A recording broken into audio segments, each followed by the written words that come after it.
uyu munsi umugwi severe washimye kugaruka kwigandagurwa rya Musenyeri GIHIMBARE Gabriel, ariko twashimye kubigaruka k'uyu munsi kubera yagandaguwe itariki 13 Kigarama umwaka w'igihumbi kimwe amajana 964.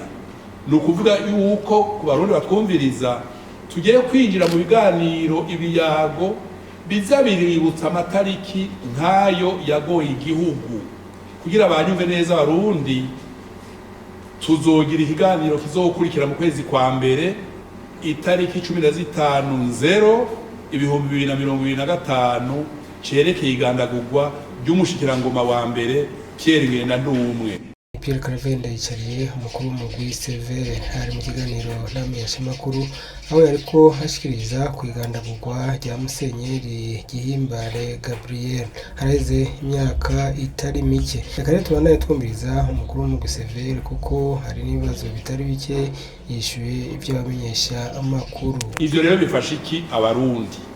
Bifasha abarundi kumenya ukuri kwanyegejwe, bigafasha imiryango yabuze kumva ko iremurutse kubera babo bibutswe nk'abari bafise amabanga hambaye ari muri ekleziya ari muri leta. Bifasha ugwaruka rw'uyu munsi kumenya kahise, bigafasha n'abazovuka ejo kumenya kahise kamye gatega imitego ubuzima bw'igihugu. Uyu munsi rero twashatse kubwira abarundi tuti amatohoza ari mu gusevere kuri Musenyeri GIHIMBARE twarayahejeje. Twashatse kubwira abarundi ko ibintu byinshi byagoye igihugu mu myaka yahera kuva mu 1885 ku ndwara y'abazungu y'abakoroni gushika ku mwaka w'1973 ukuri kw'ivyagoye Burundi twamaze gusohora. Ariko uyu munsi twinjiye mu rugendo rwo kumenyesha abarundi mu biganiro tuzora tugira mu Kirundi no mu Gifaransa, mbere bikenewe tuzuga no mu ntara tubibwira abaruguru kugira bamenye akahise kazingamisa igihugu cacu. Iyo tukoza amatohoza, navuze ko tugira amatohoza yimbitse tukaja mu gihugu tukabaza abantu bamenye abo bantu bagandaguwe, hanyuma turatanga izina ku bwicanyi buba bwarabaye.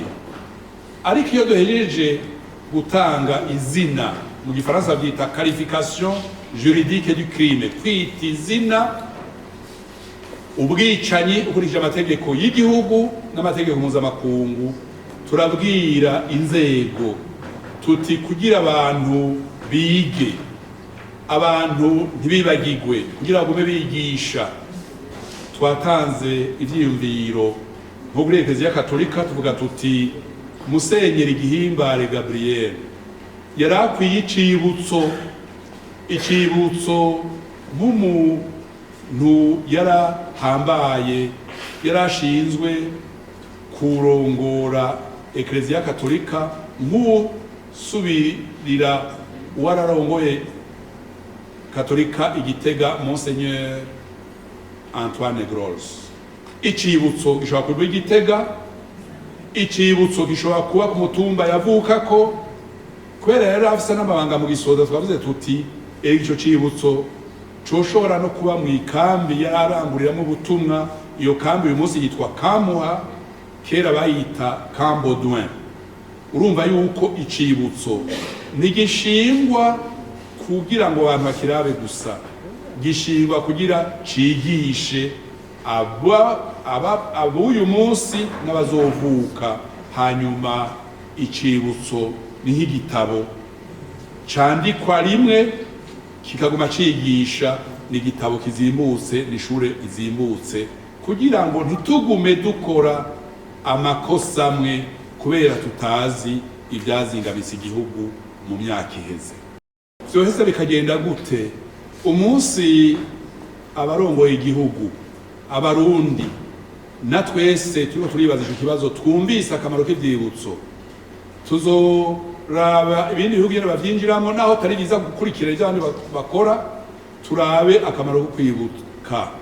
Iramubwire nti niba bamaze gutembera muri Amerika, mu Budagi, mu Burusiya cyangwa mu Bufaransa, mu Bubirigi, nta barabara ridafise izina.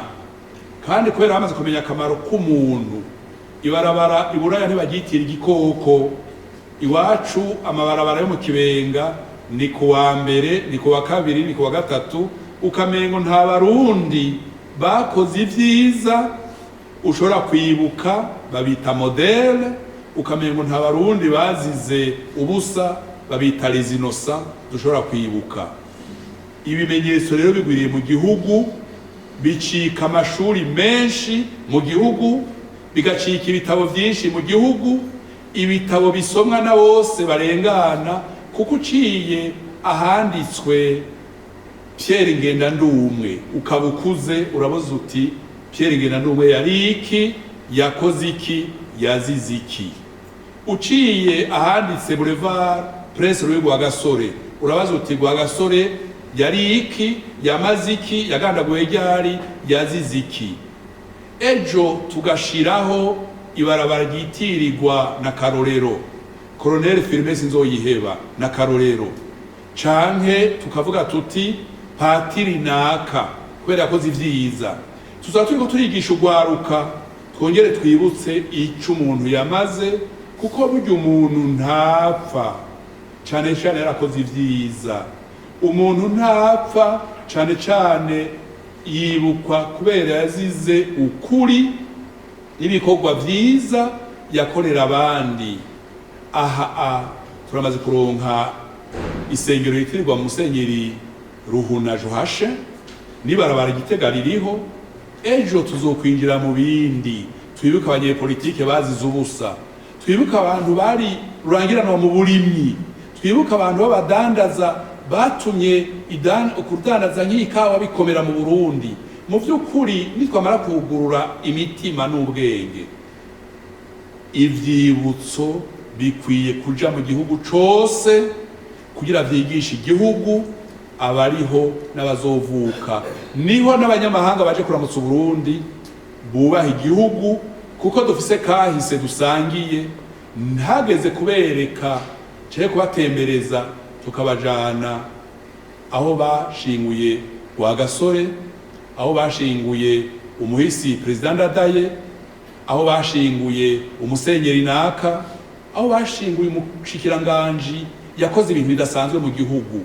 Niko bizoba nitwamara kuguruka mu mitima no mu bwenge, tukamenya akamaro k'ivyibutso. Kandi ivyo vyibutso tuvuga nibikwiye kuba ibintu bizimvye misi yose, nibuye ritoya, n'itafari ritoya, n'ikaro ririko izina ry'umuntu, aho winjira uja muri hotel bavyita icibutso.